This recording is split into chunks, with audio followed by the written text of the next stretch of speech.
Trivial things weren't going to pull my attention.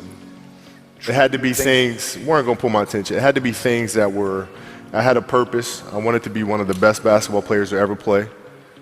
And anything else that was outside of that lane, I didn't have time for.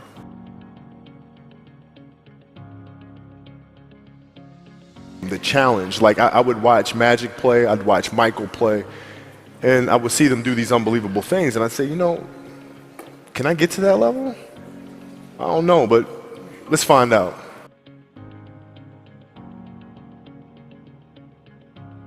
So it's a constant process. It's exciting when you win, it's exciting when you lose, because the process should be exactly the same, whether you win or you lose. As you go back and you look and you find things that you could have done better, you find things that you've done well that worked, you figure out how did they work, why did they work, how can you make them work again? Yeah. And but the hardest thing is to face that stuff.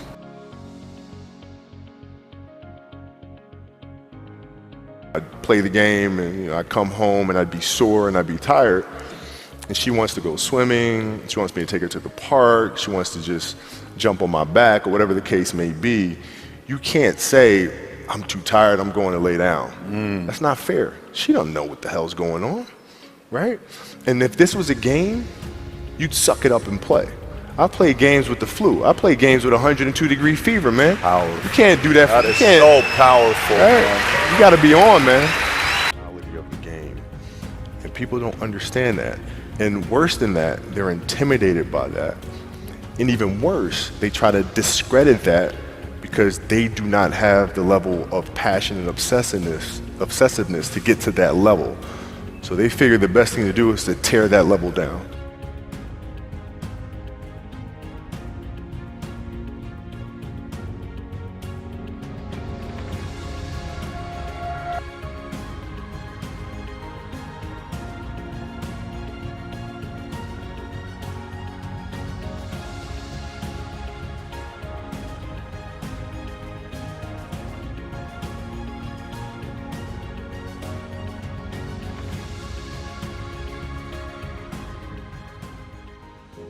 The important thing to understand is you can't shortchange yourself. Like you're not cheating anybody but yourself. Right? I mean, you're tired. You're literally this far away from the line. Why would you not go that extra to touch the line? Right? So if I let him get away with that, right, all of a sudden he starts maybe to cheat something over here, right? Not give his best over here, not give his best over here. And as years go on, he's going to be he's not going to reach his full potential because he's been taking these little shortcuts that just add up. And you can't let that happen. Our job as teachers, as mentors, as inspirers, it's our responsibility to hold them accountable to those things.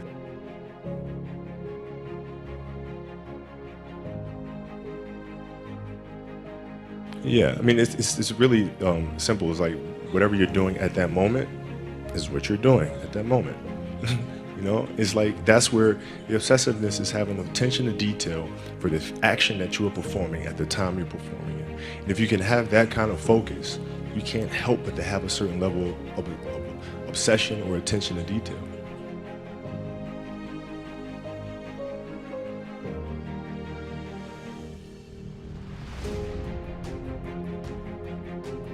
But every kid, every person has the ability to put one foot in front of the other.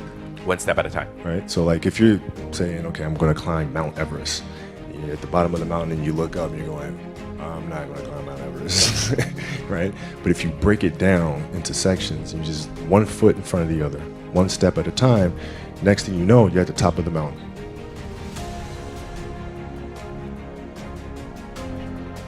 I think the greatest fear you face is yourself, because we all have dreams, and it's very scary sometimes to accept the dream that you have. And it's scarier still to say, okay, I want that.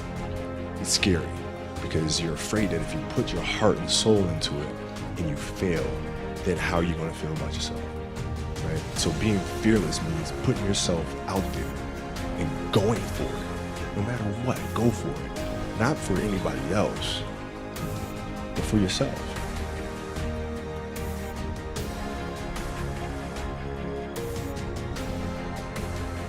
It's very simple. You have to dance beautifully in the box that you are comfortable dancing in, right? So like everybody's box is different. My box was to be extremely ambitious within the sport of basketball. Your box is different than mine, right? Every kid here has their own box, but it doesn't mean that your box isn't as beautiful as mine, right? Everybody has their own. It's your job to try to perfect it and make it as beautiful of a canvas as you can make it. And if you have done that, then you have lived a successful life. You have lived with Mamba mentality.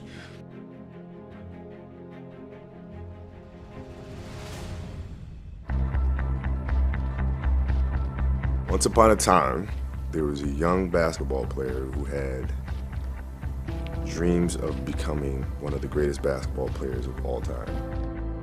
My name is Kobe Bryant. I'm 17 years old with the hunger, the motivation, and the desire to be the best possible basketball player that I could be. He worked day and night, every day, for years and years and years and years and years. As time went on, 20 years had passed, and he felt that he had accomplished all that he set out to accomplish. But what he come to realize is that the goal that he set out initially of becoming the greatest of all time was a very fickle one.